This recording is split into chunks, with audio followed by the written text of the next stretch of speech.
Hello and welcome to Jerome Foundation's 2021 Film, Video, and Digital Production Grant Informational Webinar. I'm Lan Briel, Program Officer with the Jerome Foundation, joined here with Program Director Eleanor Savage, Grants Administrator Andrea Brown, and our President Ben Cameron. Not with us today are Lori Luan and Coretta Hendricks. They're part of our finance team. Before we get started, I want to acknowledge that the Jerome Foundation is located in St. Paul, Minnesota, on the traditional homelands of the Dakota people. I'd also like to acknowledge the broken treaties and displacement of our Indigenous communities and relations throughout Minnesota, New York City, and our nation. We've got about an hour today. Our agenda is to share a little bit about our founder, Jerome Hill, and the foundation, provide an overview of the programs, both the production grant as well as the new artist development grant, review the eligibility requirements, walk through the application, panelist criteria, and selection process. And then finally, we'll end with a Q&A. Your audio is muted. To participate, you'll click on the Q&A box and type in your question. If you'd like to ask anonymously, you can check the send anonymously before you ask your question. So the Jerome Foundation was established in 1964 by Jerome Hill, a filmmaker, composer, painter, and philanthropist. The foundation has been supporting artists, filmmakers, and arts organizations for 57 years. And Ben, of course, has Jerome's Oscar. You can see Ben down there. So we've been supporting filmmakers and arts organizations and artists for 57 years in Minnesota, Jerome Hill's home state, and in New York City, where he spent much of his creative life. Jerome started his film career by releasing 2 short films with Warner Brothers. And in 1957, he won an Academy Award for his documentary, Albert Schweitzer. There it is. And Ben has it at home. Safekeeping. A few years later, he turned to experimental film. And his works are in the collection at the Museum of Modern Art in New York. And you can also view them on our website on our founder page. The mission of the Jerome Foundation is to support the creation, development, and production of new works by early career artists, collectives, and ensembles in order to contribute to a dynamic and evolving culture. The values that guide our grant making are diversity, innovation, and risk, and humility. We consciously embrace diversity in the broadest sense, supporting a range of artists and organizations from diverse cultures, races, sexual identities, genders, generations, physical abilities, aesthetics, artistic disciplines, points of views, and missions. The value of innovation and risk springs from Jerome's experimental artistic drive. We are interested in artists and filmmakers who explore and challenge conventional artistic forms. And last but not least, humility. We believe that you, the artists, filmmakers, and organizations are the best authorities to define your needs and challenges. We want our grant making to be responsive to you, and we want to support like-minded artists, filmmakers, and organizations who embrace their roles as part of a larger community of artists and citizens and consciously work with a sense of purpose, whether aesthetic, social, or both. Eleanor is going to talk. I'm going to talk. You're going to take it away from here. Yeah. 1 year after its founding in 1964, the foundation made its first grant to a filmmaker, experimental filmmaker, Stan Brakhage. And in 1981, the foundation's support for early career filmmakers in Minnesota was formalized through this program. You can see on screen some of the projects that we've supported through the program. In the last 3 rounds of the Minnesota production program, there were 123 applicants and 17 grantees for an acceptance rate of 12.1%. The artist development program is new this year. We're piloting this program based on a convening of filmmakers and leaders in the field. And I believe Lan will talk a little bit more about the outcome of that convening. But just know we don't have any information to share because it's brand new, hot off the press. We have multiple ways to take information in about these programs. We have it on our website. We have downloadable PDFs and this information session. We're going to present the information today in the same order that it's on the website, on the Minnesota Film, Video, and Digital Production and Artist Development Grants page, or the PDF. So if you want to follow along, you can refer to those. You'll see the steps to apply at the top of the page. We've organized the process into 5 steps. Step 1 gives you an overview of the grants that we have for early career Minnesota filmmakers, the timeline, what the grants can be used for, and the process for applying. So step 2 takes you into the eligibility questionnaire. We ask everyone interested in applying to go through these steps carefully. We value your time. We know how much time it takes to do these applications. And we want to avoid having directors apply who are not eligible. There are eligibility questions for those applying individually, as well as those applying as members of a co-directing team. And they're the same. The eligibility questions are the same for the production grants as well as the artist development grant. Step 3 gives you a preview of the questions that you will be asked in the application and gives you information about the criteria that the panelists will use to assess your application, along with information on the selection process. The questions that are in the application are different for the production grant than for the artist development grant. So just know that. Step 4 has you review frequently asked questions. This is also different for each program. And step 5 is to complete the online application and Submittable. We know this is a lot of ground to cover. Let's dive in, and we'll begin with the program overview. So like Eleanor mentioned, we have 2 grant programs this year supporting early career directors in Minnesota. The first is the production grant, which provides a grant of up to $30,000 for a specific project to directors. The production grant has expanded this year to all stages of production, covering pre-production, production, and distribution costs. Our new program for Minnesota filmmakers is the Artist Development Grant, which provides up to $7,000 for filmmakers to engage in a self-designed mentorship with experienced directors, furthering their filmmaking craft and/or professional skills by working on a specific film, video, or digital production project. This program was developed after the convening of Jerome staff, local filmmakers, and leaders in the film community, asking how we can better serve Minnesota's independent filmmakers and directors. Both programs support early career film, video, and digital production directors who reside in Minnesota and work in animation, documentary, experimental, and narrative genres, or a combination of these forms. These programs do not fund retroactively. Only costs incurred after the grant is awarded and the grant contract is signed will be supported, and matching funds are not required. Individuals or co-directing teams may apply. Grants are awarded only to the directors or individual members of a co-directing team, and funds will be issued only to individuals or single member LLCs. Applications may not be submitted by fiscal sponsors, production companies, multi-member LLCs, or other organizations, including nonprofits. Filmmakers may apply for one or the other of these opportunities, but not both. You can only submit one application. Grantees must accept all grant funds between November 2021 and April 2023. The film, video, and digital production grants are only offered in alternating years. Applications after 2021 will not open again until 2023.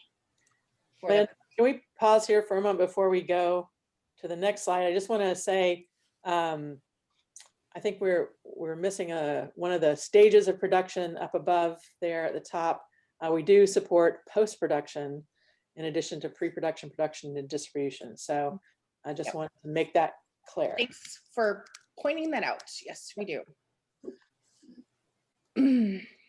Eleanor is going to go into eligibility. Yeah, so step 2, eligibility. We urge you to use the eligibility questionnaire. If you're following along on the website, you'll see the eligibility tab, which includes the info that's in that questionnaire, just not in question form. If you think this program is a fit for you, you need to clearly determine whether you or your co-directing team meets all of the eligibility.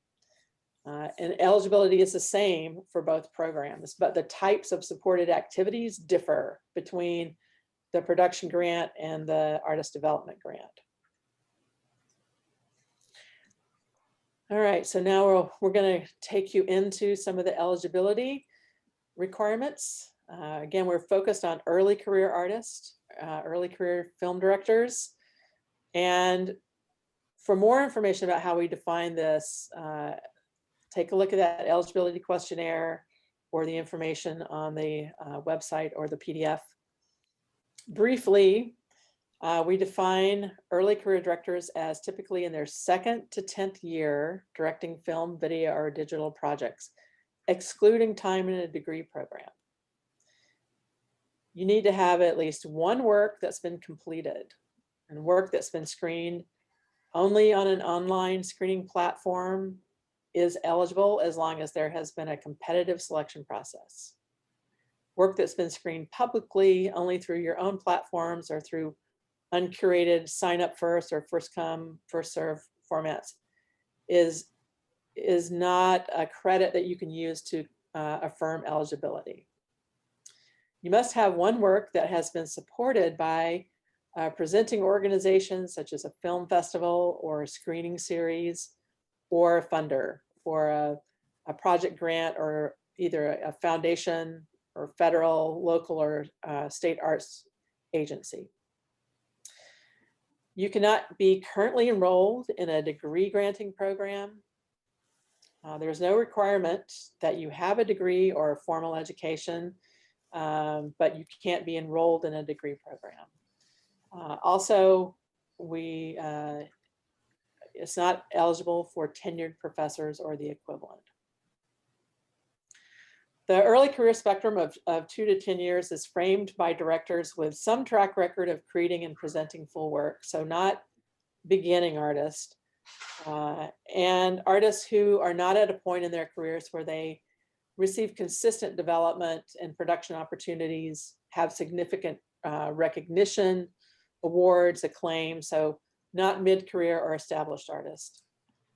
If you have more than 2 feature-length, completed, released, and in distribution films, you're considered outside of early career and not eligible for these programs. Directors beyond 10 years in the field who want to discuss eligibility based on circumstances, whether personal or geographic or specific creative practice considerations, such as the scale of work or extended cycles necessary to complete a work, contact LAN before April 1st, 2021 to discuss in advance of submitting an application. Again, let's figure out eligibility before you put any work into it. The foundation doesn't consider age as a factor when determining early career status. And eligible filmmakers are those creating bold, innovative, and risk-taking new work that explores or challenges conventional artistic forms. And this is informed by Jerome's value of innovation and risk and reflects our interest in supporting artists from diverse backgrounds and experiences who are expanding or deepening ways of working, asking questions, and inspiring new ways of imagining. You can choose to apply as an individual or as a co-directing team. The most common reason why applications are deemed ineligible is because applicants are unable to meet the minimum requirement for their body of work. So for individuals, you have to have at least one sole directing credit for a film video production project. Projects done as part of a co-directing team don't count towards your eligibility if you're applying as an individual. One project must have been publicly screened and or supported by a funder you have to have that listed on your resume. And these projects cannot have been commercials or industrial work where you don't have creative control or authorship. Now, if you're applying as a co-directing team, all members of the co-directing team must meet all eligibility requirements. You must also have credits of at least one film, video, digital production project that you have already co-directed together. And projects completed individually or co-directed with anyone else other than your current co-directing partner that you are applying with don't count towards meeting that minimum credit for eligibility. Projects done as a team member while enrolled as a student will not count. And again, no commercials or industrial work where you don't have creative control or authorship can be used to meet eligibility. For the sake of time today, we're not covering all the specifics of what is eligible. We strongly urge you to review the eligibility questionnaire and reach out to LAN if you have questions around eligibility. But again, this is a really critical step, and we encourage you to spend time with this. So we're going to go now to what kind of work is eligible to apply with. And when it comes to, we're going to start with the production grant program first. So eligible projects for production grants include new, short, episodic, or full-length film, video, or digital production work, either in the genres of animation, documentary, experimental, or narrative, or a combination of these forms. We know many people are working in kind of hybrid formats these days. The foundation does not have a preference of subject matter or genre. Applicants are expected to demonstrate their experience and capacity for the proposed story or content. Depending on the subject matter, this may require the applicant to demonstrate an understanding of an authentic relationship with the people or communities that are involved in the work, especially in the review of documentary. Panelists are interested in the degree to which relationships with the film subjects and content has been developed. All stages of production are eligible, but projects that will not begin production within the 17-month time span of the grant, and again, that's November 2021 through April 2023.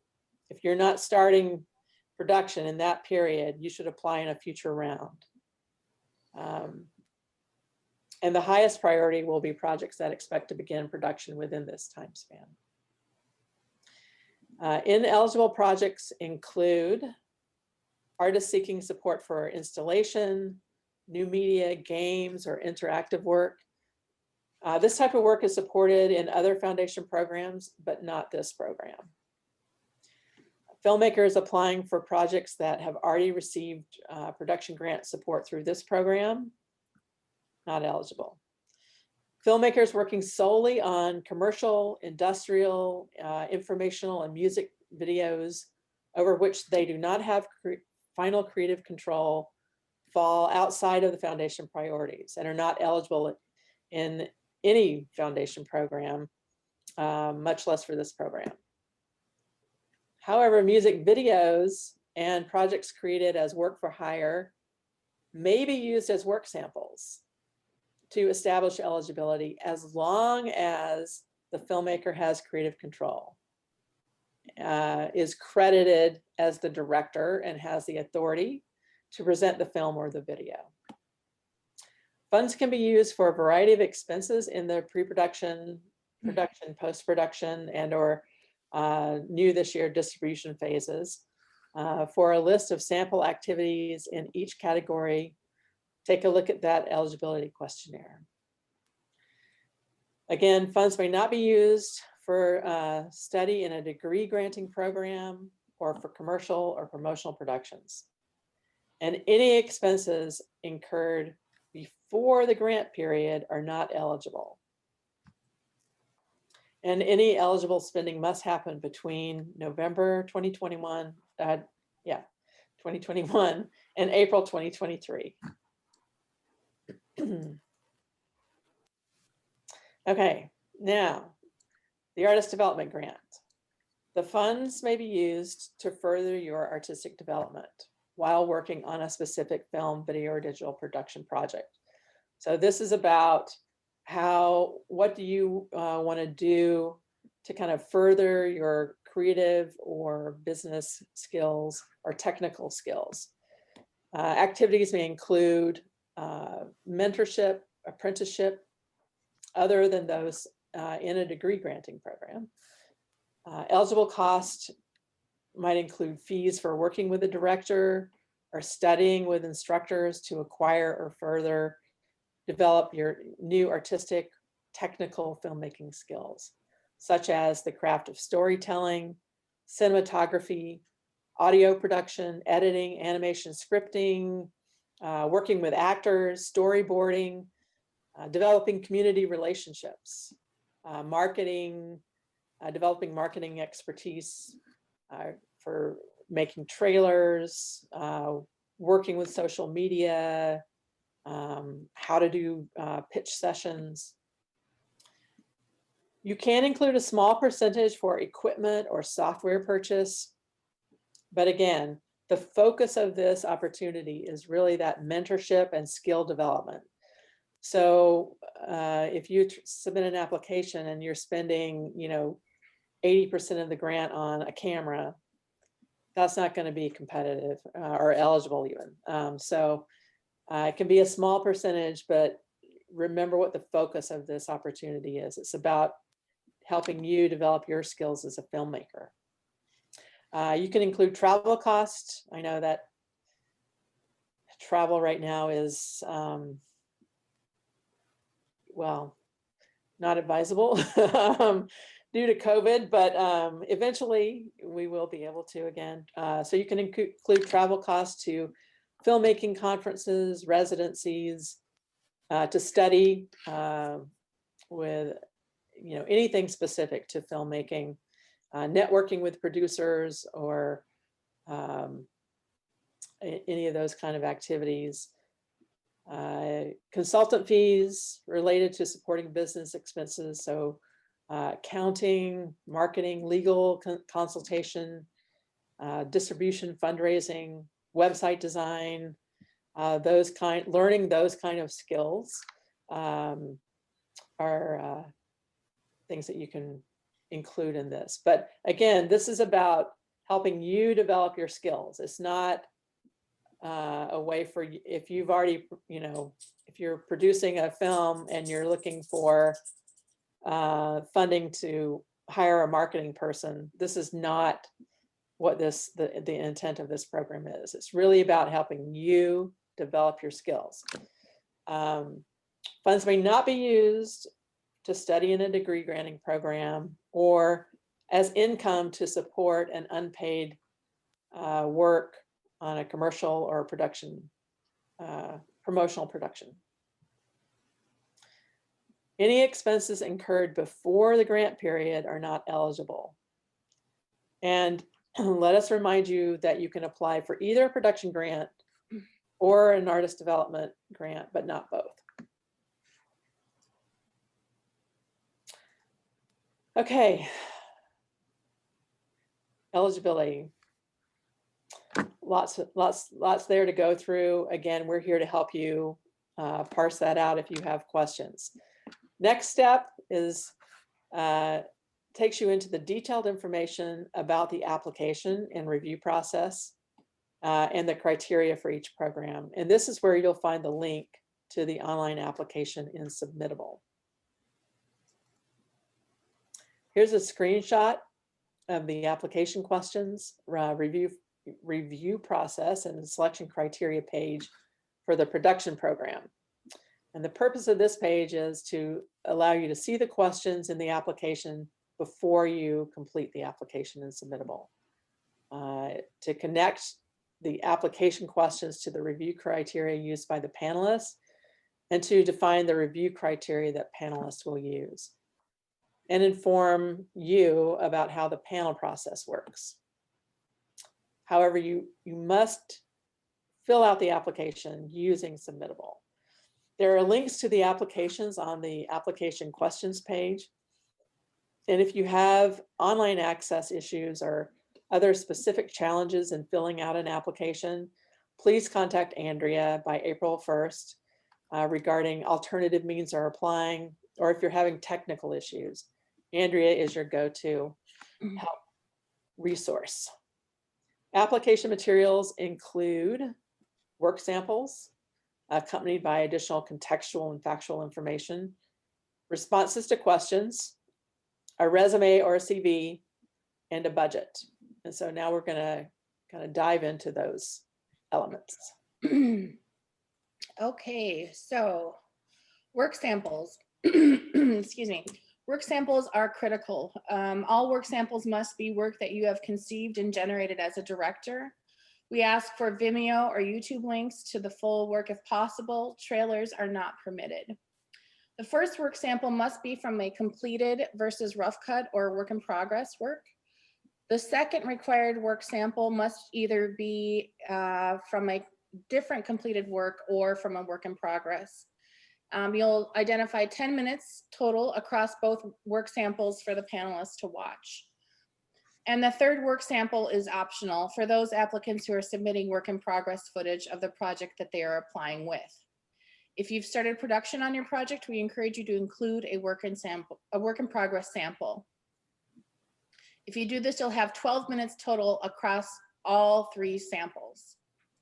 For each work sample, we ask for the Vimeo or YouTube link and a password, a description, including the name of the work, year completed, running time, where the work has been publicly screened, awards received and grants received that supported this project, if applicable, your role in the project, queue times for your work sample, keeping in mind those time limits, context for the work sample. Remember that people who don't know you or your work will be looking at video clips and trying to assess the merit of your work. We give you the notes field to help panelists understand what they're looking at. You might, for example, write about how the scene you're choosing fits in to the arc of the larger work, or if there's a specific stylistic aspects of the work you want panelists to pay attention to. For the in-progress work sample, you might note what work remains to be done. We encourage you to look at the guidelines for further details on ineligible types of work samples. Another element of the application is your responses to questions. The application is organized into sections based on the review criteria panelists use to evaluate your application. Those and the review criteria are artistic merit, impact, and feasibility. And we'll go into that in a little bit. Most of the questions require a written response and have suggested word limits. We strongly urge you to stay within the maximum length. It does affect the panel experience of your application if you exceed the maximum length. When Submittable does save your work, while Submittable will save your work as you go along, we recommend that you draft your answers in a Word or Pages or Google Docs document, and then copy and paste the answers in. That way you can track your word count and you don't have to worry about accidentally losing your work. In addition to the question, you'll find helpful information on the side, including topics you will want to address in responding to the questions. One question in the application will allow for a video response. This question is, why do you identify as an early career filmmaker? For your video response, do not create an artistic video that attempts to artistically answer the questions or attempts to squeeze in more work samples. There's no need for a high production value. We're just looking for a clean audio and video recording. And you can even use your phone to record it. Resume, we're going to go into detail on the resume. This is one of the more critical pieces of the applications that applicants often get wrong. Resume should be current and complete. Bios are not acceptable. We have included a link to a sample resume in the guidelines to help you see what information is critical and how you can organize your resume. You'll want to make sure that your resume separates your directing credits from other crew credits, such as editing, director of photography, animator, actor, etc. Please include any post-secondary education and provide dates, running times, and the roles on each of the projects listed on your resume. For co-directing teams, we ask you to upload individual resumes for each co-director and then an additional team resume to demonstrate your experience as a team and clearly establish your eligibility as co-directors.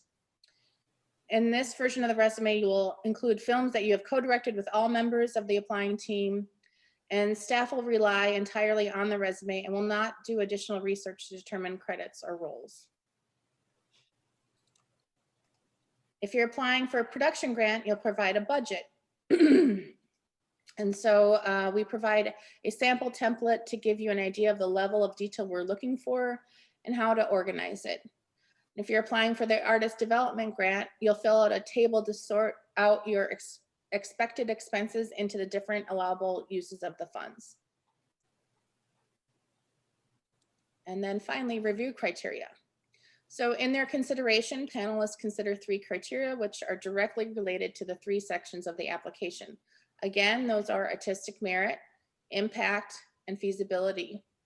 In reaching the final roster of grantees, panelists are charged to think of not only of the ability of every finalist to meet each criterion strongly, but of recommending a cohort that collectively captures our values of diversity, innovation, and risk and humility. We consciously embrace diversity in the broadest sense, including aesthetic, racial, gender, geographic, relative scale and genre, among other factors. The following factors are considered when assessing artistic merit, meaning both artistic achievement and artistic potential. Distinctive and authentic voice, bold and risk-taking approach, deepening or expanding the form, either aesthetically or socially, or the social experience, creative, original, imaginative, and memorable content, established relationships with or connection to subjects and subject matter and audiences, again, especially in documentary. In the production grant program, panelists are also looking for technical proficiency, rigor, and a skillful level of craft and execution. Effective and engaging use of structure, rhythm, aesthetics, cinematography, to convey a substance and meaning in the work.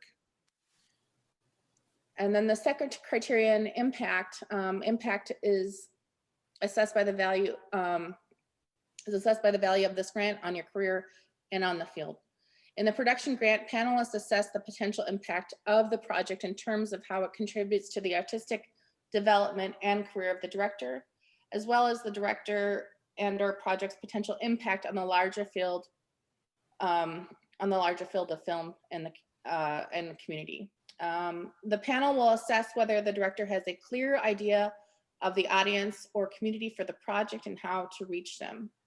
The application questions on timeliness and relevance, as well as the filmmaker's self-assessment of their work, will be used to assess this criterion. In the artist development grant, panels will consider your creative goals in conjunction with your plan for achieving them, your clarity on why this is the best time for this opportunity. And then the third review criteria is feasibility. For the production grant, panelists will assess whether their production timeline and budget are appropriate for the scope of the project. The level of planning around logistics, including but not limited to the anticipated shooting schedule, identification of production team or collaborators, and viability of locations and sources of additional potential and/or secured funding. And if the filmmaker and their assembled team are capable of completing this project. Directors whose project represents an attempt to move from a new form should explain the reason for wanting to make this move, as well as their capacity to do so by responding to the direct question in the application. You are also encouraged to use the work sample context field to explain how your work samples might be indicators of your ability to move into that new form. So if you're a documentary filmmaker and you're wanting to move into animation, explain how your work samples can inform that move. For the artist development grant, the feasibility of the project is indicated by the budget information as it relates to your artist development activities and the stage of production. Panelists will assess your goal, how your goals align with the plan of activities, and if the scope of artistic and professional development activities you propose is reasonable and supported in your work samples. Eleanor is going to go through the selection process. All right, thanks, Lan. Before we dive into this, I just want to, that's a lot of information to take in, but our hope is and our intention is to align those review criteria directly with the application. So it's a direct translation. There's no mysterious other things that you don't know about as an applicant that the panel is considering. All right, so I'll walk you through the review and the selection process that happens after you submit your application. First, it will be screened by the program staff to ensure that you're eligible for the program and that your application is complete. And remember, we are relying on your resume and the work samples and the information that's in the application. We're not going to do additional research outside of the application. The next step is the applications are sent to the panelists, and panelists are selected based on their knowledge of genres and forms represented in the applicant pool, and who represent a diversity of experience and identity. Panelists will review the applications to determine who to move forward at a full day panel meeting. And at that meeting, the panelists will review each of those finalists and recommend grantees and alternates to the Jerome Foundation's board. In making this determination and this kind of selection process, the panelists are looking to support to capture the energy and the diversity of the field. The Jerome board authorizes the panel recommendations, and then we will let you know your application status by October 15th, 2021. There are a few things to note. If you're a grantee, if you get a grant, grantees must submit a progress report in every year in which the grant funds are received. Grantees must also complete a final project report when the project's been completed or if it's abandoned. Grantees are ineligible to apply for additional support in this grant program or in these grant programs until the final report for this grant is approved. Projects may not be substituted. Doing so will result in the foundation recalling the grant. So any major changes in the nature or scope of the project require discussion and must be approved in advance by the foundation. And then remember that grants are taxable income. On the overview page in the resources tab is where we post a recording of today's webinar in case you want to revisit it. We also will have a series of 3 open office hours between now and the application deadline. You can just use the Zoom link on this page to join those sessions. And you're welcome to contact us. Lan, you can get in touch with Lan about questions around eligibility, and Andrea is your contact for questions around the application or the guidelines or technical mayhem.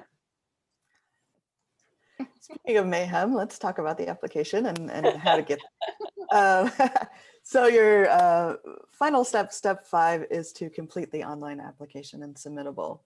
And again, you'll find a link to that from the application overview.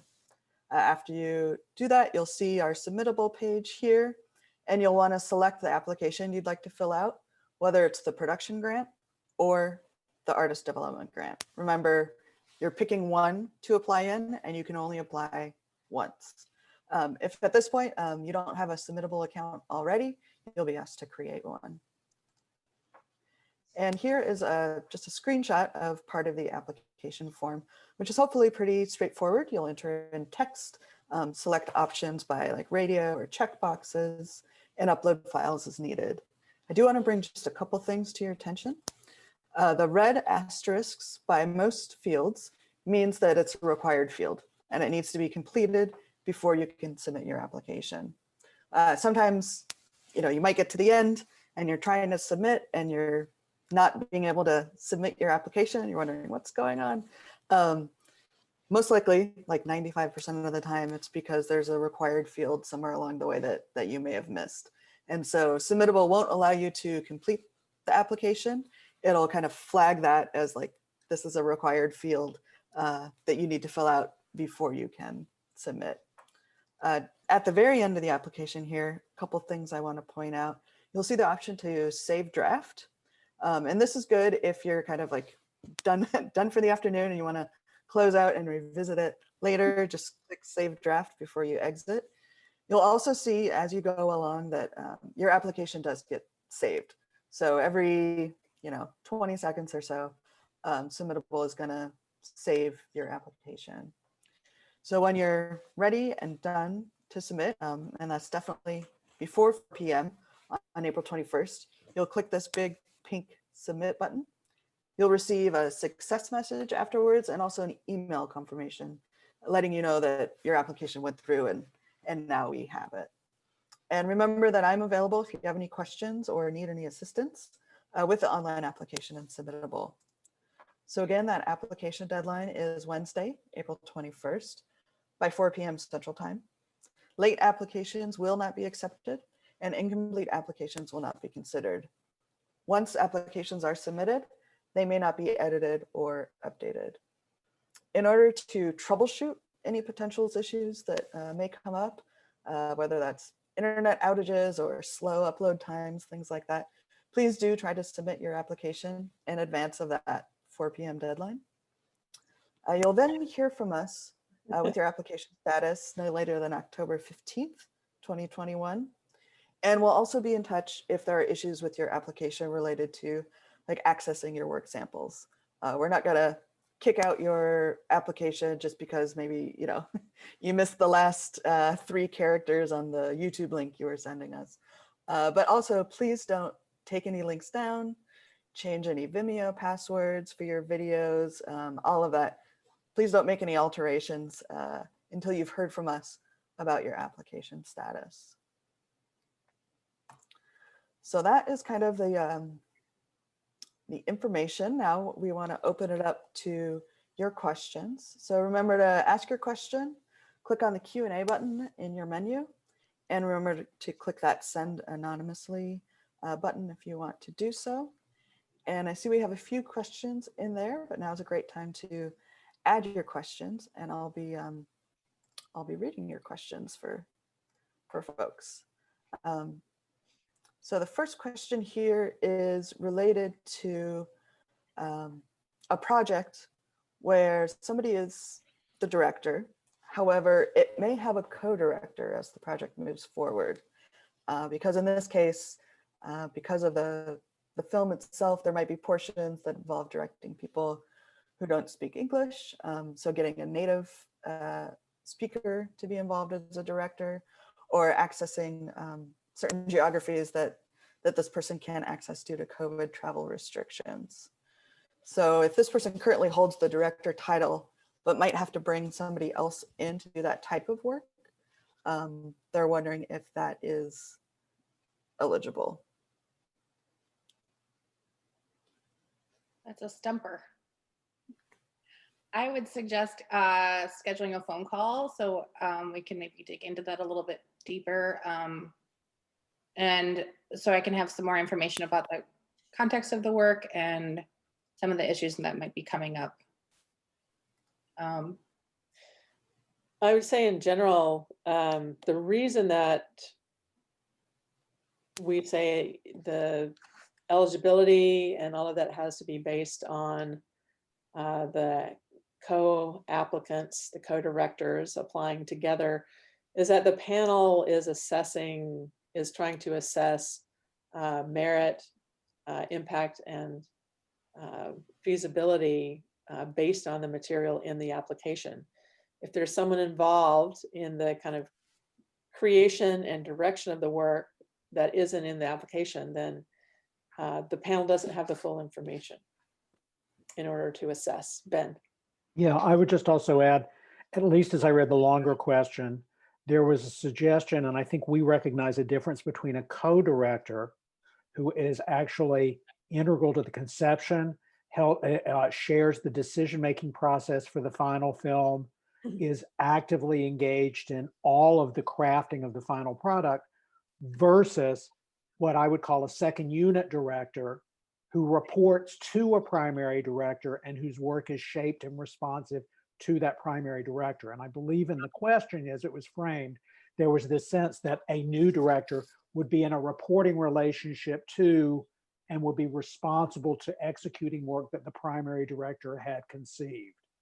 In that latter case, we would be less likely to call them co-directors than we would if the two directors are deeply mutually accountable for the crafting of the final project. So the nature of the relationship really informs whether this is really a co-directing situation or if it's a director with a second unit director reporting up. And I think you can get at that a little bit more in your call with Lan if you can schedule that. Mm-hmm. One other question for clarification is presumably for the work samples, can you include 2 works in progress and 1 completed? Can you clarify? Yes, you can include, so 1 completed as part of the eligibility requirement, and then that has to be on your resume, listed on your resume, either supported by a funder or outside entity or publicly presented. But in your work and in your work sample submissions, you can include up to 3 work samples, 2 works in progress, and 1 that you have completed. And to clarify a little further, you have 2 required work samples. 1 Yes. to be completed. 1 can be either a work in progress or completed. And the 3rd work sample is optional, and it's a work in progress of the project that you're applying for. And in terms of the award amounts for the production grant and the artist development grant, is it up to $30,000 or $7,000 respectively, or only $30,000 and $7,000? Up to.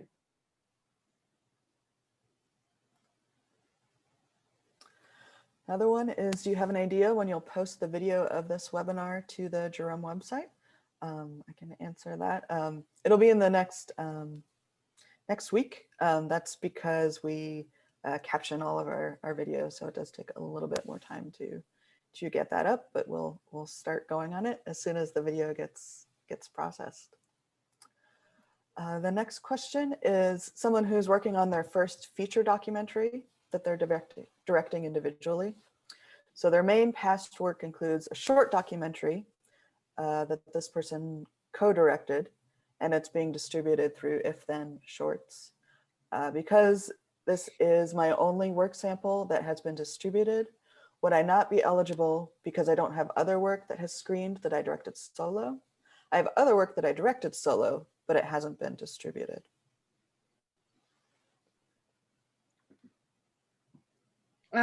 So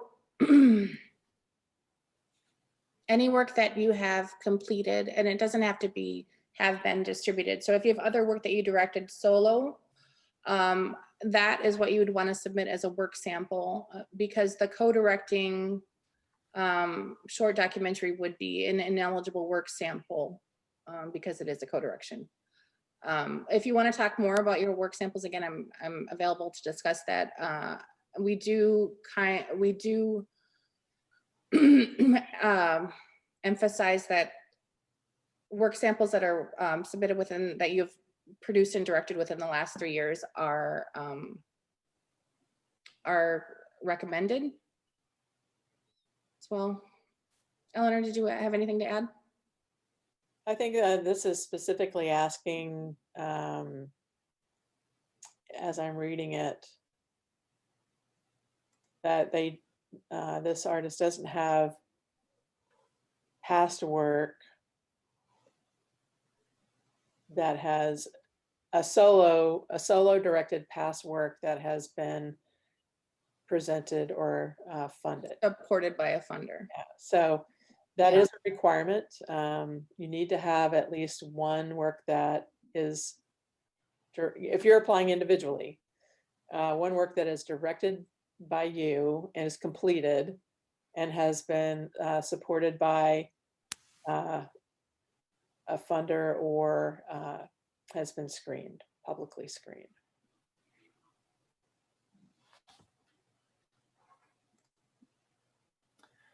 That's it for the questions that we have in the queue. Oh, you have another one here. So regarding eligibility, does funding support have to be directly to the individual artist for them to be eligible? And maybe you can clarify if maybe you've received funding as part of a Co-directing team? co-directing team before, but maybe not funding received as an individual before.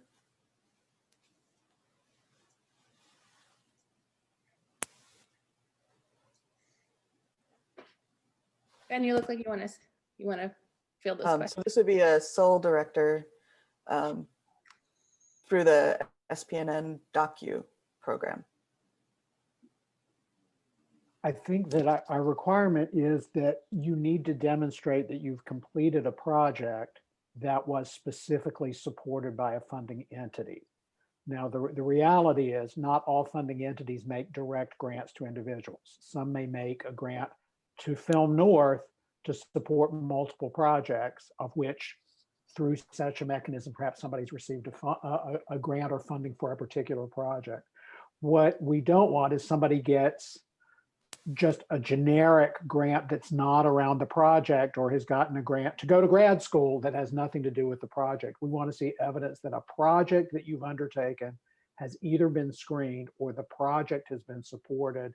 That may have been supported through an organization as a re-grant. It may have been supported by a funding entity through an organization and not directly. It may be a direct individual artist grant, but it's the link of project to funding, whether through an intermediary organization or whether directly. Is that vaguely clear? Yeah, this was specifically for directly for a project through SPNN. So yes, that would be eligible.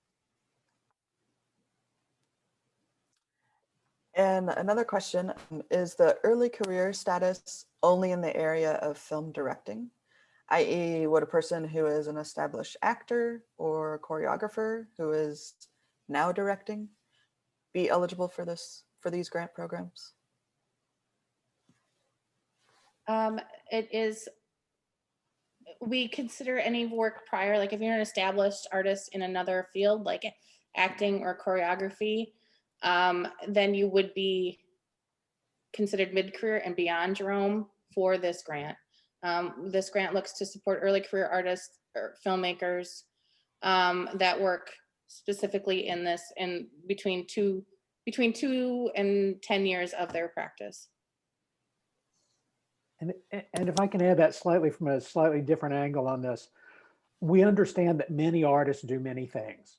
There are people who act and compose and are film directors. And the fact that you've operated in a number of different contexts within the arts doesn't necessarily disqualify you for this. However, this is a grant program specifically for film directors. You have to demonstrate that you have a track record as a film director. And if you're an actor who now wants to make her first film, we hope you'll come back to us later once that first film is under your belt.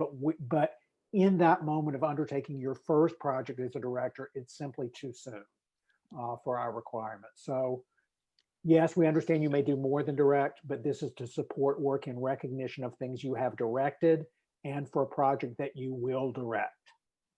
Does that help? Does that seem clear? Eleanor, do you want to add more? No, I think that's a good.